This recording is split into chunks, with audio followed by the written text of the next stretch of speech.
سازش کچھ سال پہلے سے شروع ہوئی. میں ایک سربراہ کو مل رہا تھا مڈل ایسٹ سے، تو اس نے مجھے کہا کہ تمہیں پتہ ہے کہ تمہیں ہٹانے کی کوشش کر رہی ہے اور جو تمہارا آرمی چیف ہے وہ تمہارے سے خوش نہیں ہے. تو میں بڑا حیران ہوا. میں تو سمجھا ہم ایک پیج پہ ہیں اور ہمیں تو کوئی سوچ بھی نہیں سکتا تھا. تو میں نے اس کو کہا تم کیا باتیں کر رہے ہو. مجھے کہ کانفرنس پہ ملا. تو جب ہم نے ریورس انجینئرنگ کی، جب سے ہماری گورنمنٹ گئی اور میں نے پھر پیچھے سارا جائزہ لیا کہ کیا کیا ایونٹس ہوئے اور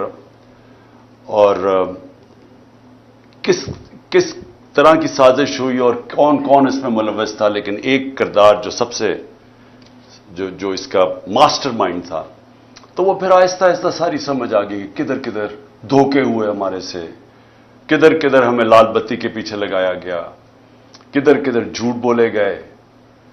اور ساری کوشش یہ تھی، پہلے سے پلان بنا ہوا تھا کہ مجھے ریپلیس کرنا تھا شہباز شریف سے. شہباز شریف سے انڈرسٹینڈنگ ہو چکی تھی جنرل باجوہ کی، اور ان کے کیسز ختم کروائے. اس کو سزا ملنے والی تھی ایف آئی اے کیس میں 16 ارب کا کیس، اور پھر نیب کا 8 ارب کا وہ جو فیک اکاؤنٹس کا کیس تھا، تو سزا ہونے والی تھی. تو کیسے پھر اس کو پورا بچایا بھی گیا اور پھر اس کو لایا بھی گیا. اور پھر جو ہم سمجھتے تھے کہ امریکہ سے سازش شروع ہوئی ہے، شروع وہاں سے نہیں ہوئی، شروع ادھر سے ہوئی تھی. انہوں نے حسین حقانی کو ہمارے گورنمنٹ نے ہائر کروایا گیا، میرے خلاف پروپیگنڈا کیا گیا، اور اس نے کہا کہ کیسے جنرل باجوہ کتنے اچھے ہیں اور پرو امریکہ ہے اور عمران خان اینٹی امریکہ ہے. اور پھر ادھر سے وہ سائفر آیا. تو یہ خیر ہمیں بعد میں ساری چیزیں سامنے آ گئی. اب تو واضح ہے کہ یہ پہلے سے سازش تھی، اور اس کے اندر پھر باقی سارے ملتے گئے. یہ سارے پی ڈی ایم کے لوگ یہ سب شامل تھے بعد میں. آج کا ہمارا ہم نے وائٹ پیپر نکالا ہے. اس کا مقصد صرف یہ ہے بتانے کے لیے کہ ایک سال میں ہوا کیا پاکستان سے. پاکستان ایک سال پہلے کھڑا کدھر تھا اور آج کدھر پہنچ گیا. تو میں یہ چاہتا تھا کہ آج اپنی قوم کے سامنے موٹی موٹی چیزیں رکھوں کہ ایک بند کمرے میں تھوڑے سے لوگوں نے مل کے فیصلہ کر کے آج جدھر پاکستان کو پہنچا دیا ہے، تو قوم کو کم از کم پتہ چلے کہ قوم سے ہوا کیا ہے. سب سے پہلے جیسے اور پاکستان کھڑا کدھر، سال پہلے کدھر کھڑا تھا. ایک تو اکنامک سروے میں آپ ساری چیزیں دیکھ سکتے ہیں، جو پاکستان کی جو ہر سال معیشت کے اوپر جو ایک سروے چھپتی ہے، اس میں یہ سب چیزیں آ جائیں گی. لیکن جو موٹی موٹی چیزیں یہ ہیں کہ ایک اکانومی جو بینکرپٹ تھی 2018 میں، سب سے بڑا بیرونی خسارہ تھا کرنٹ اکاؤنٹ ڈیفیسٹ تقریباً 20 ارب ڈالر کا. یہ پاکستان کی تاریخ کا ہمیں سب سے بڑا خسارہ ملا تھا، اور ریزروز تھے کوئی 8 ارب ڈالر کے رہ گئے. تو روپے پہ پریشر تھا. اس مشکل وقت پہ گورنمنٹ ملی، پہلے سال سٹیبلائز کی، دوسرے 2 سال کرونا سے ہمیں ڈیل کرنا پڑا. اب کرونا یہ یاد رکھیں کہ دنیا میں جو اس نے تباہی مچائی ہے، دنیا کی اکانومیز میں تباہی مچائی ہے، یہ کبھی سب کے سامنے ہے. یہ آپ بڑے آرام سے دیکھ سکتے ہیں کہ منفی میں چلی گئی گروتھ ریٹ. ہندوستان 7% پہ آگے بڑھ رہا تھا، وہ منفی میں چلا گیا. تو پاکستان نے جس طرح کرونا کا مقابلہ کیا، دنیا نے اکنالج کیا. دنیا کے world economic forum, economist magazine, ہر فورم کے اندر ورلڈ ہیلتھ آرگنائزیشن نے اکنالج کیا کہ پاکستان ان چند ملکوں میں تھا، ٹاپ 3 ملکوں میں، جنہوں نے سب سے بہتر طریقے سے اتنا بڑا ایک کرائسس تھا اس کو سنبھالا.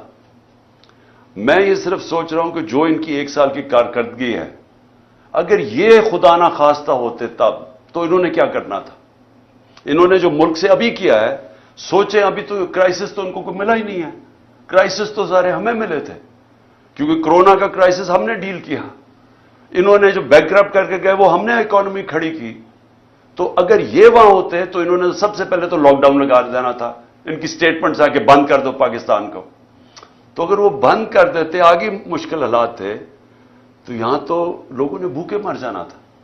تو ہم نے جو اسمارٹ لاک ڈاؤن، ان کی تنقید بھی سنی، تو شکر کریں کہ یہ اللہ نے ان کو تب وہاں نہیں رکھا ہوا تھا۔ اس کے بعد آخری 2 سال 5.7% پہ ہماری اکانومی اوپر گئی اور 6% پہ اوپر گئی۔ اور یہ یاد رکھیں کہ 17 سال میں بہترین پاکستان کی اکنامک پرفارمنس تھی۔ ہمیں پرابلمز آ رہے تھے۔ پرابلمز کیا تھا کہ دنیا میں کرونا کی سپلائی سائڈ کی رکاوٹ کی وجہ سے جو اوپر گئی، وہ جس کو کہتے ہیں کموڈٹی سپر سائیکل، انرجی کی قیمتیں اوپر چلی گئیں، گیس کی سب سے زیادہ، تیل کی، کوئلے کی، سب اوپر چلی گئی، اور اس کی وجہ سے ساری دنیا کے اندر مہنگائی آئی۔ تو ہم بھی مہنگائی سے ڈیل کر رہے تھے۔ ہمیں مسلسل انہوں نے کہا کہ مہنگائی میں ملک تباہ ہو گیا، لیکن یاد رکھیں کہ سب سے بڑا جو چیز مہنگائی کرتی ہے وہ تیل ہے۔ تو ہمارے زمانے میں آخری سال میں $110 سے $115 پہ تیل چلا گیا تھا۔ ان کے دور میں ابھی $65 تھا، اور اب کبھی $70 ہوتا ہے، $80 پہ سنا ابھی گیا ہوا ہے۔ تو فرق دیکھیں کہ تیل کا تب کتنا مہنگا تھا، اب کتنا مہنگا۔ تو ان کا تو کوئی اتنا بڑا کرائسس نہیں تھا۔ ہم نے سب سے زیادہ کرائسس ڈیل کیے، اور اس کے باوجود جب ہماری گروتھ ریٹ تھی 5.7 اور 6%، یہ 17 سال میں پاکستان کی بہترین گروتھ ریٹ تھی۔ اور یاد رکھیں اس سے پہلے جو تھی، امریکن ڈالر آ رہے تھے وار آن ٹیرر میں، اس سے پہلے جنرل ضیاء الحق کے، تب پھر ڈالرز آ رہے تھے افغان جہاد میں، اس سے پہلے ایوب خان کی سیٹوں سینٹوں میں پھر امریکن ڈالر آ رہے تھے۔ یہ امریکن ڈالرز آنے کے بغیر پاکستان کی گروتھ 5.7 اور 6% تھی۔ جو ہم نے تیل کی قیمتیں، پٹرول اور ڈیزل کی قیمت نیچے رکھی، وہ کیوں رکھی تھی؟ کیونکہ ہم سمجھ رہے تھے کہ ببل ہے، یہ تھوڑی دیر کے نیچے آ جائے گا، لیکن ہماری اکانومی اتنا اونچ نیچ نہیں دے سکتی، اس لیے ہم نے سبسڈائز کی، کیونکہ ہم نے روس سے جب میں وہاں گیا، میں نے صدر پوٹن سے جب ملاقات ہوئی، ہم نے ان کو بتایا کہ ہمارے ملک میں یہ آپ کی ٹینشن کی وجہ سے تبھی کہ تیل کی قیمتیں اوپر چلی گئی تھی۔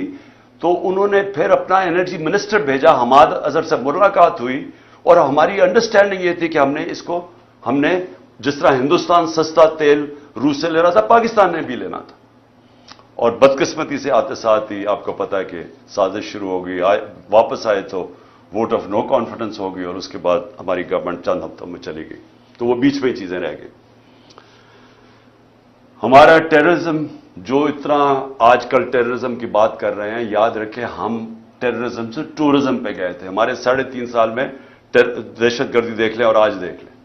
اور جب جو امریکہ نکلا افغانستان سے، تو وہ بہترین ٹائم تھا اس وقت کہ افغان گورنمنٹ کے ساتھ کوآپریٹ کر کے ہم اس ملک کے اندر جو دہشت گردی جو تھوڑی بہت بھی تھی، اس کے اوپر بھی قابو پا سکتے تھے، لیکن کچھ نہیں کیا گیا۔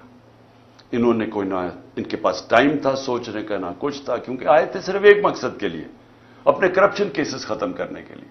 نہ انہوں نے اکانومی کا روڈ میپ دیا، نہ ان کو کوئی فکر تھی کہ یہ جو واپس آ رہے ہیں، جب طالبان گورنمنٹ آئی تو انہوں نے کہا واپس جائیں TTP کو، تو جب وہ واپس آ رہے تھے، نہ سوچا کہ ان کو ریہیبلیٹیٹ کیسے کرنا ہے، ان کو تو اس کی فکر ہی نہیں تھی۔ یہ تو پڑ گئے اپنے کرپشن کیسز پہ آتے ساتھ ہی۔ پہلی کیبنٹ کی میٹنگ کے اندر انہوں نے آتے ساتھ ہی اپنے جناب ECL پہ جو رکھے ہوئے تھے وہ ختم کیا۔ 60% کیبنٹ جو نئی آئی وہ ضمانت پہ تھی، کرپشن کے کیسز تھے، تو انہوں نے تو صرف آتے ساتھ ہی اپنی کرپشن کیسز ختم کیے، اور پھر اسمبلی میں جا کے نیب کا قانون پاس کر کے 1100 ارب روپے کے کرپشن کے کیسز اپنے ختم کیے۔ ہمارے 3 سالوں میں نیب نے 480 ارب روپے کرپشن کا ریکور کیا تھا۔ ہماری ایوریج آ رہی تھی 160 ارب روپیہ سال کا۔ سب سے زیادہ ہمارے دور میں ہم نے نیب نے پیسے ریکور کیے تھے جو کرپشن کے تھے۔ انہوں نے آتے ساتھ ہی پہلے نیب کو ختم کیا، نیب کے اوپر اب آدمی بٹھایا۔ جب وہ بٹھایا، اس نے بھی دیکھا کہ میرے سے غلط کام کروا رہے ہیں، اس نے ریزائن کیا۔ یعنی نیب کا ادارہ تباہ کیا آتے ساتھ ہی، کیونکہ ان کو سب کو ڈر تھا نیب سے، تو امینڈمنٹ بھی پاس کی، پھر اپنا آدمی رکھایا، وہ بھی نہیں چلا۔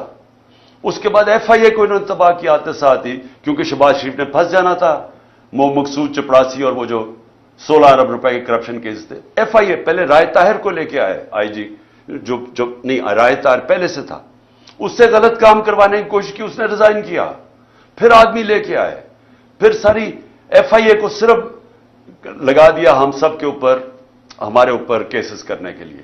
ایف آئی اے کا ادارہ ختم کیا اپنے آپ کو بچانے کے لیے 16 ارب کیسز کے اور اپنا آدمی اور وکٹمائزیشن کے لیے. نیب ایف آئی اے گئی، پارلیمنٹ ختم ہو گئی، کیونکہ جب راجہ ریاض بن گیا اپوزیشن لیڈر تو اس کا مطلب اپوزیشن تو ختم ہو گئی، تو پارلیمنٹ تو چلتی نہیں اپوزیشن کے بغیر، تو وہ ختم ہوئی. پھر الیکشن کمیشن، اس کو انہوں نے استعمال کیا صرف اور صرف کہ کسی طرح وہ ان کو الیکشن جتا دے، توشہ خانہ کیس کر دے عمران خان کے